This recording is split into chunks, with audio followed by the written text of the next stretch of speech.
여러분 안녕하십니까? 인문학TV 고경입니다. 지난 시간에는 진시황제가 마지막 순회에서 죽음을 맞게 되는 과정과 시황제를 안장한 여상능에 대한 이야기를 말씀드렸는데요. 이번 시간에는 2세 황제가 된 호해와 통일 진나라의 멸망에 대한 이야기를 해보도록 하겠습니다. 진시황이 사구에서 죽고 난 이후에 막내 아들이었던 호해는 맏형 부소와 몽염 장군을 죽게 한 다음에 아버지 진시 황제를 흉내내기 시작합니다. 아버지를 진나라 최고의 권력자로 포장도 하고 아버지처럼 전국 순행도 다니고 이렇게 합니다. 하지만 아버지만큼의 권위는 세우지 못하게 되죠. 그러니까 이때 간신 환관 조고가 문보다는 무로 나라를 다스려야 한다면서 악덕을 부추깁니다. 백성들의 고충이었던 건축공사 아방궁도 다시 짓고 법령도 더 강하고 까다롭게 만들고 또 이렇게 하니까 백성들은 도저히 살아갈 수가 없게 되는 거죠. 결국 옛 초나라 지역에서 진승과 오광 등이 나무, 죽창, 농기구 이런 것을 들고 진나라에 반기를 들어 봉기를 일으킵니다.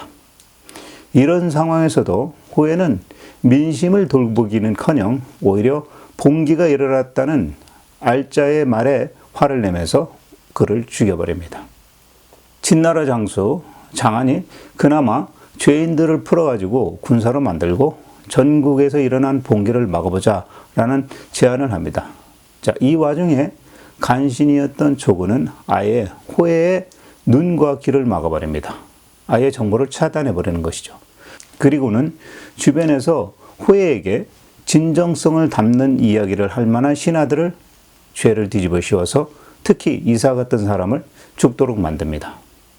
한 수 더 떠서 호해는 전국에서 밀란이 있는 것을 자기의 잘못이 아니라 신하들의 잘못이라면서 책임도 전가해버립니다.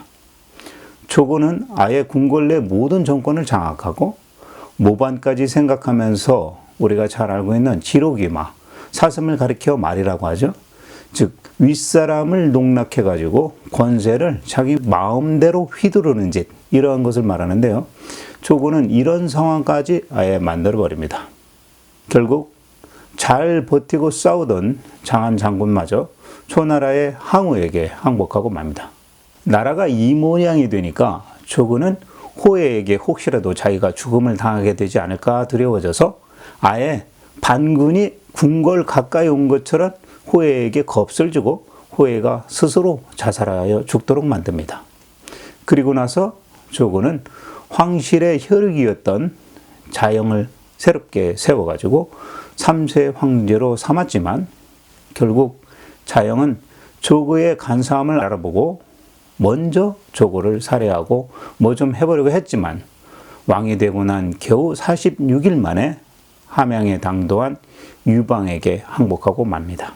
자, 자영은 얼마 후에 유방의 뒤를 따라서 함양에 들어오게 된 항우에게 결국은 죽음을 맞고 기원전 207년 진나라는 결국 멸망을 하고 맙니다.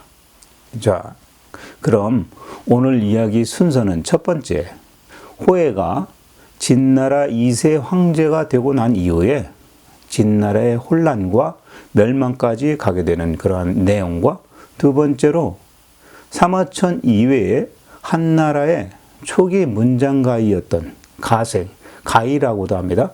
이 가생이 말하는 진나라가 멸망하게 된 이유를 사기의 기록을 통해서 알아보는 시간을 가져보도록 하겠습니다. 자, 그럼 지금부터 사마천의 본기, 진시황 본기 마지막 내용으로 들어가 보도록 하겠습니다. 호해는 21살의 나이에 황제가 됐습니다. 어려서부터 자기를 가르쳐왔던 간신인 조고를 낭중령으로 삼아서 나랏일을 좌지우지하게 합니다. 신하들은 이제 황제가 바뀌었으니까 호해를 띄워줍니다. 그러면서 옛날에 진나라의 선조의 왕들 내지는 제후들 뭐 이러한 사람들에 대해서 제례를 지내는데 진나라를 처음 세운 양공의 묘만 남기고 그 이후에 나머지 묘들은 다 없애버리고 호해의 선대 아버지인 시황제의 묘만 남기고 이 시황제의 묘를 시조로 삼아가지고 시조묘로 삼고 현재 황제가 된 호해에게는 아버지였던 진시황제가 처음에는 자기를 짐이라고 불렀는데 나중에는 오히려 신선이 된 것처럼 진인으로 바꾸지 않았습니까? 이것을 다시 호해 보고도 당신도 짐이라고 부르세요 라고 하면서 신하들이 아첨을 떱니다. 자, 이와 같이 어린 나이에 황제가 된 호해는 백성들이 자기에게 복종하지도 않고 또 자기의 권위를 이렇게 세워주지도 않고 하는 느낌을 받았는지 자기 밑에 조구와 상의를 해서 아버지 진시황의 흉내를 내기로 합니다. 일단은 첫 번째로 전국 순행을 하기로 한 거죠. 그래서 옛 연나라의 지역이었던 갈석산을 돌아서 남쪽의 회계산까지 와서는 아버지 진시황이 남겨놓았던 비석에 새겨 놓은 글을 보고 그 비석 측면에 당시에 호해와 함께 수행했던 신하들의 이름을 새겨 넣는 일을 합니다. 그리고 자기 아버지 진시황이 새겼던 비석에다가 시황제란 칭호가 빠져 있다. 이러한 시황제, 아버지 시황제란 칭호를 새겨 놓지 않으면 훗날 사람들이 비석을 보고도 이 비석을 누가 세웠는지 결국 모르게 되니까 공덕비에 새겨진 업적이 누구의 업적인지 알 수가 없을 거 아니냐. 그러니까 나의 아버지 시황제의 호칭을 추가로 새겨 넣어라 하면서 자기 아버지의 호칭까지 새겨 넣습니다. 자, 이와 같이 순행을 다녀왔는데도 황제의 권위가 서지 않는 걸 느낀 호해가 조구에게 대책을 묻습니다. 그러니까 조구가 이렇게 호해에게 대답을 합니다. 지금 저 대신들은 말입니다. 시황제 때 공적을 쌓은 공신들입니다. 그렇지만 저 같은 경우는 비천한 신분으로 인해 가지고 호해 황제의 이쁨을 받고 있다면서 저 사람들이 나를 시기해 가지고 제가 하는 말은 거들떠 듣지도 않고 듣는 척하기만 하고 따르지는 않고 있습니다. 우리가 순행 다녀오면서 지방의 군수들, 그 관리들 중에서 몇몇 벌줄 만한 사람들을 골라가지고 사정없이 처벌해 버리십시오. 그리고 나서 비천한 사람은 귀하게 만들어주고 빈곤한 사람은 부귀하게 몇몇을 만들어주면 위아래가 한뜻으로 되어 편안하게 될 것입니다. 라고 하면서 이 간신 같은 조언을 조고가 호해에게 합니다. 자, 아둔했던 호해가 조고의 이 말을 옳다고 여겨서 대신 몇 명과 왕자들, 공자들이죠. 그러니까 배다른 다른 형제들이죠. 이러한 몇 사람을 본보기로 죽여버립니다. 죄도 없는 공자들이 이렇게 죽어나가니까 종실 사람들은 두려워지고 또 신하들은 아예 간언을 하지 못하고 구차하게 이제 아첨하는 그러한 말만 하게 되는 겁니다. 이것이 바로 호해가 폭군으로 변질되어가는 첫 시작점이었던 거죠.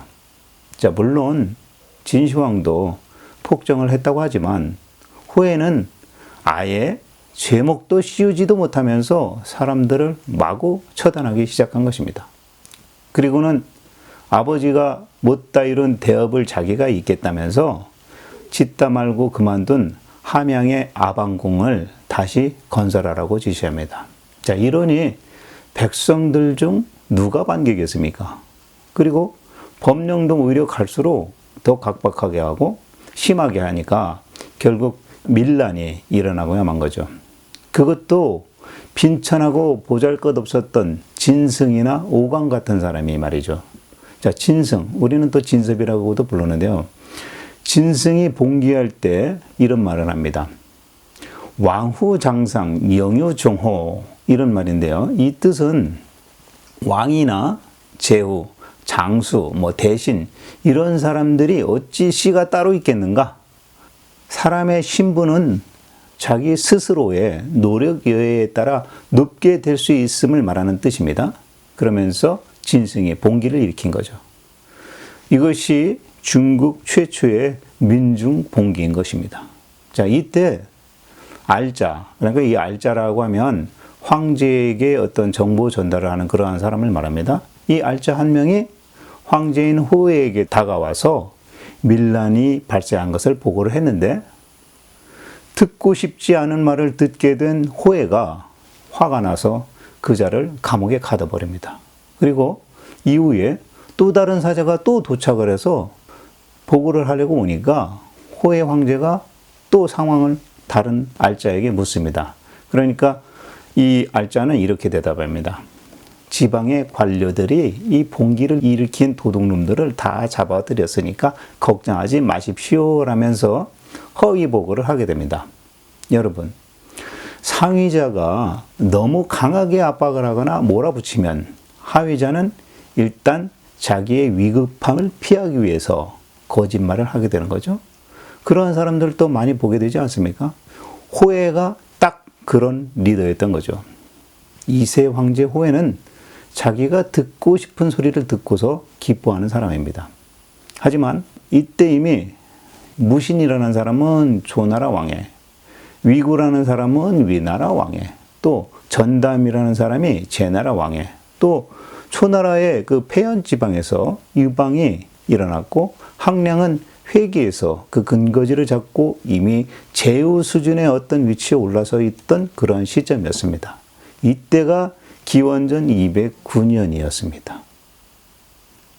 자, 다음에 기원전 208년 호에가 황제가 된 지 2년 차입니다. 반란군의 기세가 더 커지자 호에가 걱정을 하면서 당시에 유능한 장군이었던 장안 장군에게 대안을 묻습니다. 그러니까 장안 장군이 지금 시점에 군사를 새롭게 모이기는 글렀으니까 차라리 여산에 능을 지었던 그 죄수들, 그리고 궁을 짓고 있는 이러한 사람들, 죄수들을 동원해 가지고 군대로 입적을 시킨 다음에 반란군을 공격하자고 제안을 합니다. 호에가 이에 대한 승낙을 하고 결국 장안 장군은 동해와 사마은이라는 장군까지 합류시켜 가지고 반란군의 주모자인 진승을 성보라는 곳에서, 그리고 항량을 정도에서, 또 위구를 임제에서 모두 죽이고 조왕헐까지 반란군을 진압합니다. 자, 그런데 그러면 뭐합니까? 간신 조구가 궁궐에서 또 이번에 호해를 구워 삶습니다. 이런 식으로 구워 삶는 겁니다. 선제이신 진시황께서는 막강해가지고 함부로 신하들이 대들지도 못하고 깨갱했는데, 지금 호의 황상께서는 나이가 어리다고 저 대신들이 이것저것 나라의 대소사를 이러쿵저러쿵 하고 있는데, 그러다가 뭐라도 하나 잘못되면 황제께서 신하들에게 약점을 잡히게 됩니다. 이렇게 보고를 합니다. 그러니까 조구가 호에에게 이런 뜻에서 말한 겁니다. 짐이라는 뜻이 뭡니까? 군신들의 소리를 듣지 않는다라는 이런 뜻 아닙니까? 그러니까 황제께서는 한 발 물러서서 궁궐 깊이 머물면서 저와 함께 모든 일을 결정하시지요 라는 이러한 밀실 정치를 제안을 하게 된 거죠.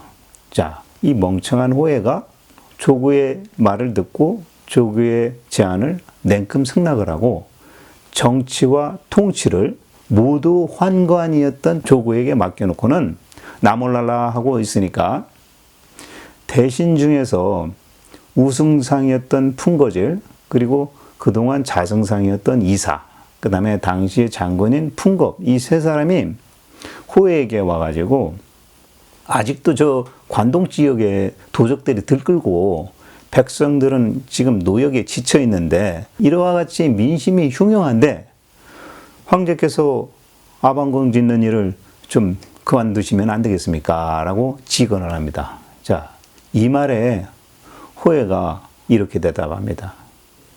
옛날에 요임금, 순임금은 고귀한 천자임에도 자기가 스스로 힘써가지고 직접 백성들과 함께 했지만 나는 거기서 별로 배울 게 없어. 내가 천자인데 내가 왜 난 그런 생각이 없어. 난 오히려 너희들 신하들이 신하인데도 불구하고 백성들이 봉기를 일으켰는데도 불구하고 막지도 못하고 오히려 선제 아버님께서 벌리신 이 궁궐 짓는 일을 나보고 그만두라고 하니까 이것은 오히려 신하로서 너희들이 나에게 불쌍한 것이다 라고 하면서 당신들 신하들이 무엇 때문에 그 자리에 있느냐라고 하면서 호통을 치니까 또 화를 내니까 결국은 이 신하들이 입을 딱 다물게 된 거죠. 자, 화가 난 호해가 이 세 명에게 죄를 물어서 신문을 해버립니다.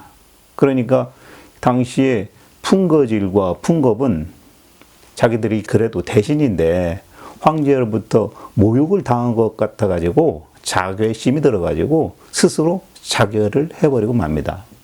반면에 시황제 시절에 잘 나갔던 이사만 아직 자기 목숨을 유지하면서 일단 옥에 갇히게 됩니다. 자, 그 다음 BC 207년 호해가 황제가 된 지 3년 차입니다. 잘 나가던 장안 장군이 거록 전투에서 끝내 대세를 몰고 오고 있는 항우에게 패하고 밀려나기 시작합니다. 자, 이때 이사는 자기가 억울하게 감옥에 갇혀 있다라고 하소연을 했지만 간신이었던 조고는 이 당시 이사를 생판 무시하고 이사의 장남이었던 삼천태수로 있던 이유가 진승이 군대를 일으켜서 그 지역을 지나갈 때 막지도 않았다. 이렇게 누명을 씌운 다음에 이것은 이사 당신하고 반란군의 수괴인 저 진승이 서로 내통한 거 아니냐라는 혐의를 씌워가지고 반역을 꾀했다고 하면서 호해 황제에게 무고를 하고 난 다음에 이사의 자백을 받아내려고 이사를 붙잡아서 고문을 합니다. 자, 이와 같이 이제 환관인 조고한테 승상이었던 이사가 고문을 받게 된 거죠. 자, 이 고문에 못 견딘 이사는 결국 자신에게 쓰여진 누명을 그냥 인정해버리고 결국 호해의 명령으로 함양의 시장 한복판에서 허리가 잘리는 요차명을 당하게 됩니다. 이사열전의 이 얘기는 제가 예전에 미리 했었죠. 자, 이렇게 진나라의 상황이 아주 어수선한 상태가 되었습니다. 자, 장안 장군은 계속해서 자기가 또 밀리게 되니까 황제였던 호해의 꾸지람을 혹시라도 받을까 싶어가지고 일단 자기 밑에 휴하장수 사마은을 궁궐로 보내서 지원 요청을 합니다. 근데 당시 모든 것을 휘어잡고 있던 조구가 사마은도 만나주지 않고 또 아무 말도 믿지도 않으니까 사마은은 아이고 이러다가 내가 차라리 도망가는 게 낫겠다 싶어가지고 냅다 도망치기로 결정을 합니다. 그리고 나서 장안 장군을 만나서는 사마은이 이렇게 얘기합니다. 환관인 조구가 궁궐 안에서 전권을 장하고 지 멋대로 섭정을 하니까 당신이 아무리 반란군하고 잘 싸워서 이기든 지든 간에 상관없이 아마 당신도 죽게 될 것입니다. 라고 이렇게 전합니다. 자, 그러니까 이 소리를 들은 그동안 잘 싸웠던 장안 장군이 사실은 충성스럽고 용감했던 그러한 장안 장군이었는데 그마저도 자기 군사들을 이끌고 항우에게 항복해버리고 항우의 편에 들어가 버립니다. 자, 아둔한 주군이 자기를 믿어주지 않으면 이렇게 되는 겁니다. 말하자면 배신인 거죠. 지금의 어떤 기업으로 말하면 핵심 기술 노하우를 들고 경쟁사로 튀는 사람, 또 정치인으로 예를 들면 정당을 갈아타는 사람. 물론 뭐 사람들 중에는 무능하면서도 기회주의자이기 때문에 갈아타는 사람도 있고 잘 처우하거나 대우해 주었음에도 배신을 때리는 사람도 물론 있죠. 왜냐? 사람은 누구나 다 자기 중심적으로 생각을 하게 돼 있으니까 말이죠. 자, 그럼 다시 돌아와서 지록이마라는 고사성어 여러분들 아시죠? 조고가 이제 한 단계 더 높여가지고 황상인 호해를 죽이고 스스로 황권을 찬탈하라는 그러한 생각까지 하고 신하들과 호해가 있는 대신들이 모여있는 자리에서 이런 일을 벌입니다. 일단 커다란 사슴 한 마리를 궁궐 안으로 들이고 나서 황제인 호해에게 이런 말을 합니다. 폐하, 이것은 말입니다. 라고 하면서 사슴을 바칩니다. 자, 이것을 본 호해가 황당해하는 거죠. 뭐라고? 사슴하고 당신 말이라고 했소? 당신 돌았소? 라고 이런 말을 합니다. 그리고는 대신들을 바라보고서 이렇게 말합니다. 여봐, 요 대신들 당신들이 볼 때 이게 말인가? 이렇게 묻습니다. 그러니까 대신들의 대답이 세 부류가 나옵니다. 대부분은 진실, 그러니까 사슴인 것을 알면서도 조고의 위세에 두려워가지고 말을 못합니다. 침묵을 하는 거죠. 그리고 두 번째 부류는 조고의 말을 얼른 받아가지고 황제한테 네 말입니다 라고 하는 그러한 답변을 하는 일부의 또 신하들이 있는 거죠. 또 세 번째 부류는 극소수입니다만은 뭔 소리 하는 겁니까? 사슴 보고 말이라니요 라고 하면서 말을 합니다. 자, 이 세 번째 부류, 이 세 번째 부류 진실을 말하는 사람들이죠. 이 사람들을 조고는 딱 눈여겨두었다가 훗날에 따로 법을 들이대가지고 또 보복 처리를 했다고 합니다. 자, 이제 황제보다 그 밑에서 실권을 가지고 농락을 하던 이 조고의 눈치를 다른 대신들이 보게 되는 거죠. 자, 여러분, 사회생활을 하시다 보면 사실을 말 못하는 경우가 많으시죠? 왜 그러셨나요? 바로 조고 같은 부류의 인간들 때문에 그러셨겠죠? 앞에서는 온갖 최선을 다하는 것처럼 하지만 뒤에서는 막말로 호박씨를 열심히 까시고 계시는 분들 때문에 그렇게 되는 거죠. 왜죠? 왜 그렇게 되느냐? 호해 같은 사람이 가까이 또 한 명이 있기 때문이죠. 이게 바로 조직이고 이게 바로 사회생활입니다. 답 없습니다. 그냥 버티는 겁니다. 적어도 이제 곧 골로 가게 될 거니까 말이죠.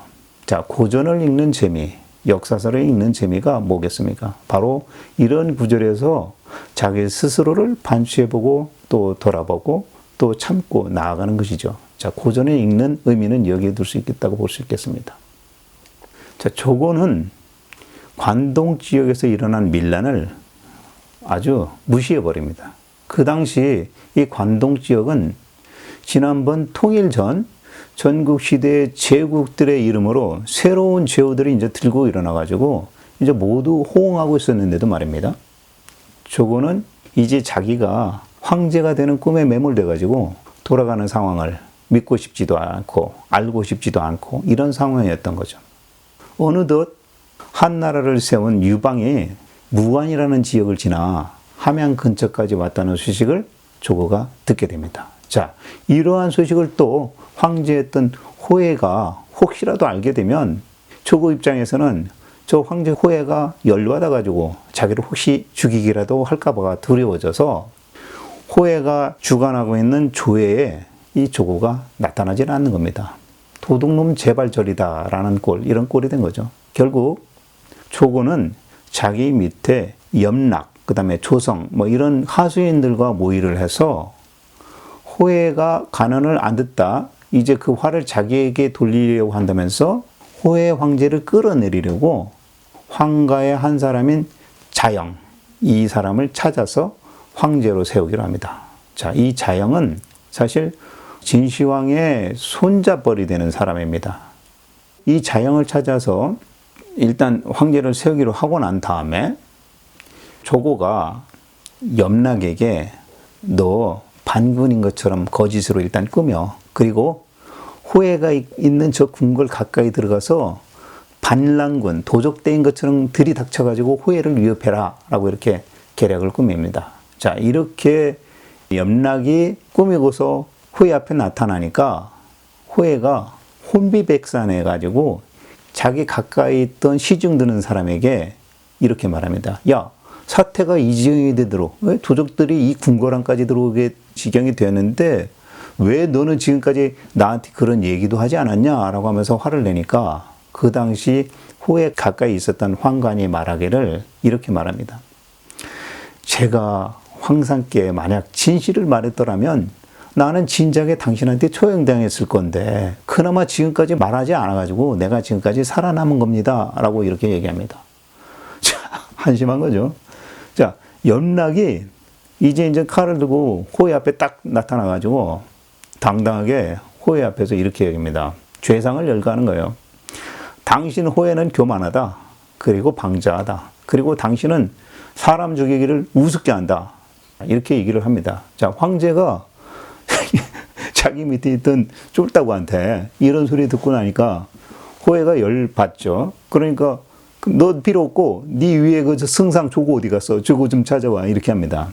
그러니까 이 염락이 다 필요 없습니다. 이거 다 조고하고 우리가 다 결탁해서 당신 죽이려고 나타난 거니까 이제 뭐 나한테 죽겠습니까? 당신 스스로 죽겠습니까? 이렇게 협박을 합니다.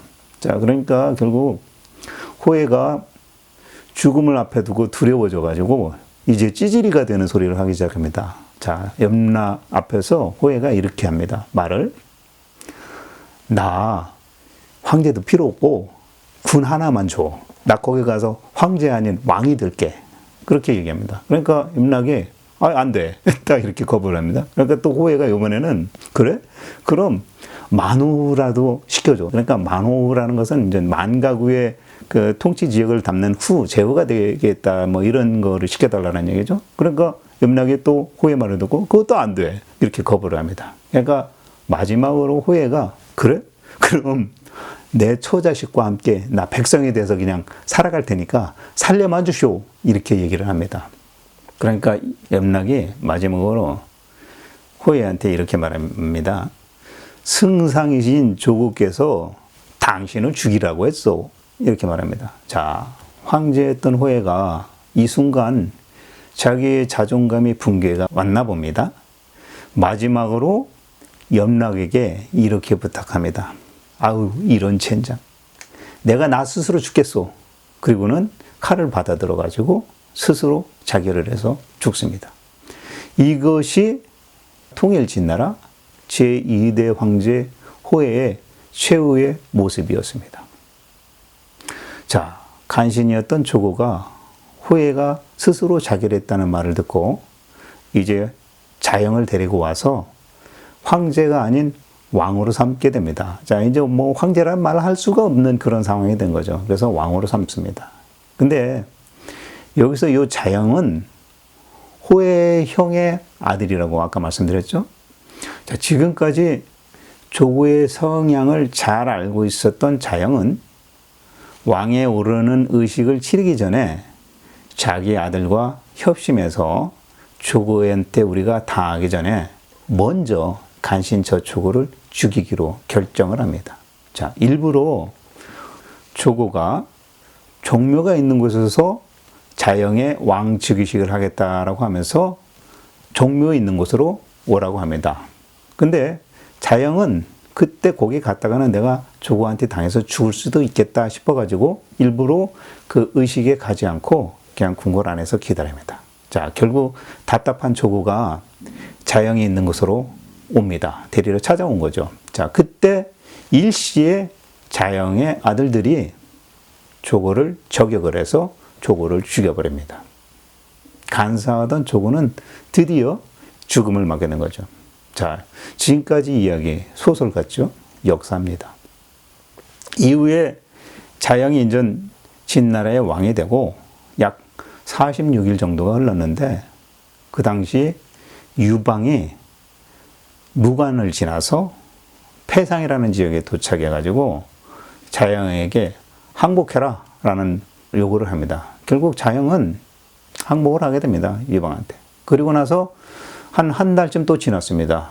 뒤늦게 함양에 도착한 항우가 이제는 진나라의 수도 함양을 다 노략질해버리고 또 자영 외의 모든 함양 사람들을 다 도륙해버리고 또 함양 전체 수도를 폐허로 만들어버립니다. 결국 이와 같이 진나라는 기원전 207년 진나라 양공일이 춘추시대 기원전 약 776년에 진나라를 건국한 이래 약 600년 뒤인 그러니까 통일 진나라로 따지면 진시황이 통일을 한 지 15년 만인 기원전 207년에 망하게 된 거죠. 사마천은 진시황 봉기 마지막에 같은 한나라 시대의 문신이었던 가생이 적은 과진론에 대한 글을 추가로 기록해 놓고 있습니다. 자, 가생은 사마천이 초나라의 우국 충신이었던 구런과 함께 구론 가생열전 속에서 그 인물됨을 기록했던 그런 사람입니다. 자, 제가 지난번 영상에 구론 가생열전에 보면 이 가생이 구론을 기리면서 조구론부라는 시도 적었죠. 이 내용을 참조하시면 될 것 같습니다. 자, 이와 같이 가생, 또는 이제 가이라고도 불려지는데요. 이 가생이 전하는 진나라가 멸망하게 된 이유를 가생은 이렇게 적고 있습니다. 얼마나 이 진나라가 어지러웠으면 듣보잡 같은 빈천했던 군졸 출신 진승, 그것도 그 진승이 뭐 거창한 무기를 들고 반란을 일으킨 것도 아니고 호미, 석가래 뭐 이런 몽둥이 들고 봉기를 일어났겠습니까?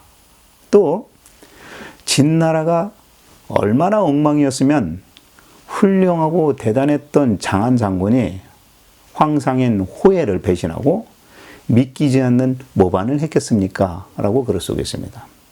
자, 원래 이 진나라는 목공이라는 패자 이래로, 춘추시대 때 목공이라는 패자 이래로 강국이 되었는데 어찌 그와 같이 목공이라는 현명한 군주 때문에 진나라가 훌륭한 통일을 이루어졌다고 할 수 있겠습니까? 그게 아니라 진나라의 그 위치, 형세가 당시에 좋은 곳에 위치하고 있었기 때문이다라고 하면서 통일을 이루었던 시황제의 전국 통일 업적을 약간 깔아내리는 그러한 평가를 하고 있습니다. 그리고 이 가인은 시황제에 대해서 이렇게 평가합니다. 시황제는 자기 자신에 만족해하고, 그러니까 자만심에 가득 차 있던 그런 왕이라는 거죠. 황제였다는 거죠. 그러면서 또 타인의 의견은 묻지도 않는다. 그러한 사람이다. 라고 얘기하고 있습니다. 거기다 한 수 더 떠서 그 뒤를 이은 2세 황제 호에는 거기에 플러스 알파로 포악함까지 더해가지고 화를 가중시켰다. 이렇게 기록하고 있습니다. 그리고 마지막 왕이 되었던 자영은 이제 와서 왕이 되면 뭐합니까? 외톨이라서 그 사람을 보좌하는 측근마저도 없고 홀로 쓸쓸히 왕이 되었을 뿐이었다라고 기록을 하고 있습니다. 가생이 또 이런 기록을 합니다. 당시 그 진나라 말기에 훌륭한 선비가 있었지만 그러한 선비들이 나서지 못한 것은 진나라법에 금하고 피해야 할 것들이 너무 많아가지고 충성스러운 말이 입 밖에서 나가기도 전에 자기 몸이 죽어 없어졌기 때문에 천하의 선비들이 일단은 귀로만 들을 뿐 입으로 스스로 말하지 않게 된 것이다 라고 기록을 하고 있습니다. 가생은 이 같은 진나라의 잘못을 이렇게 비유합니다. 지난 일을 잊지 않으면 뒷일의 스승이 된다 라고 기록을 하고 있습니다. 자, 진나라의 승상이었던 이사가 예전에 주창하고 시황제가 시행했던 유생을 생매장했던 갱유사건. 이 사건은 유생들이 옛 것을 앞세워가지고 오늘날의 것을 반대하고 비난한다라는 그러한 주장인데요. 그 주장과 정반대의 말을 하고 있는 거죠. 자, 진나라의 시황제는 천하를 통일한 이후에 자기의 그 기만과 그 다음에 무력으로 나라를 다스리려고 했던 것입니다. 하지만 통일 이후부터는 나라를 좀 더 안정시키기 위한 그러한 변화가 따랐어야 하는 거죠.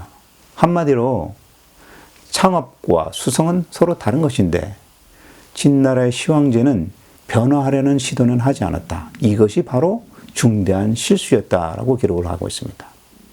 또 시황제를 이은 2세 황제 호의 실수는 시황제가 그렇게 강압적으로 통치를 해서 백성들이 힘겨웠는데도 불구하고 이 새롭게 황제가 올라왔으면 사람들, 백성들은 뭔가 이제 좀 달라지겠지 하는 그런 변화와 변모를 기대했지만 호해 역시 이를 다 저버려버리고 오히려 더 무도한 짓거리를 하고 아방궁을 다시 짓기 시작하고 뭐 또 형벌 같은 경우는 오히려 더 심하게 이렇게 했으니까 결국은 백성들이 모든 것을 잃게 되니까 동요가 일어나가지고 진승과 같은 별것 아닌 사람에게도 천하가 아주 호응을 해가지고 천하가 흐트러지게 된 거 아니냐라고 기록을 하고 있습니다.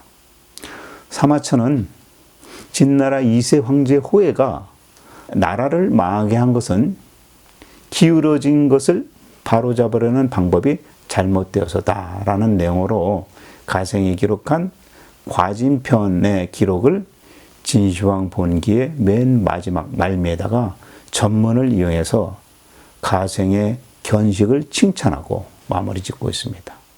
오늘 진나라의 멸망에 관련된 역사 이야기는 여기까지입니다.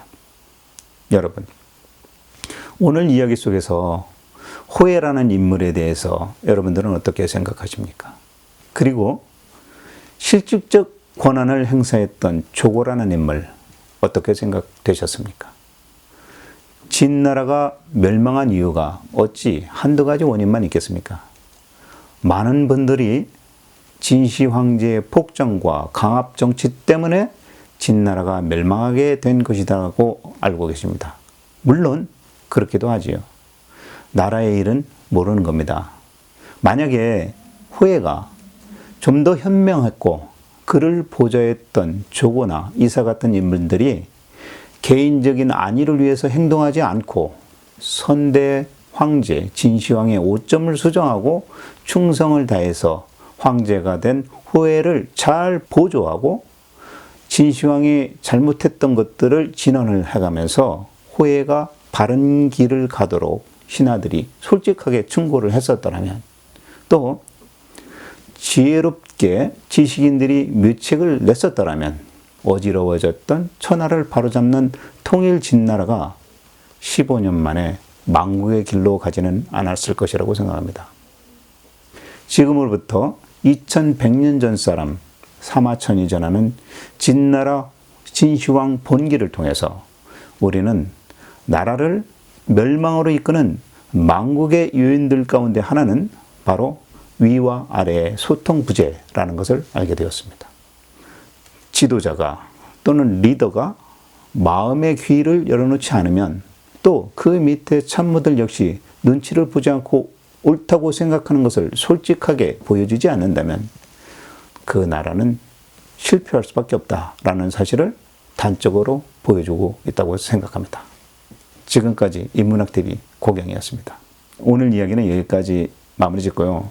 지금까지 제가 5편에 걸쳐서 사마천 사기 역사서 진시황 본기를 다뤄보았습니다. 자, 다음 시간에는 사마천 사기의 첫 권 오제 본기에 대한 이야기를 해보겠습니다.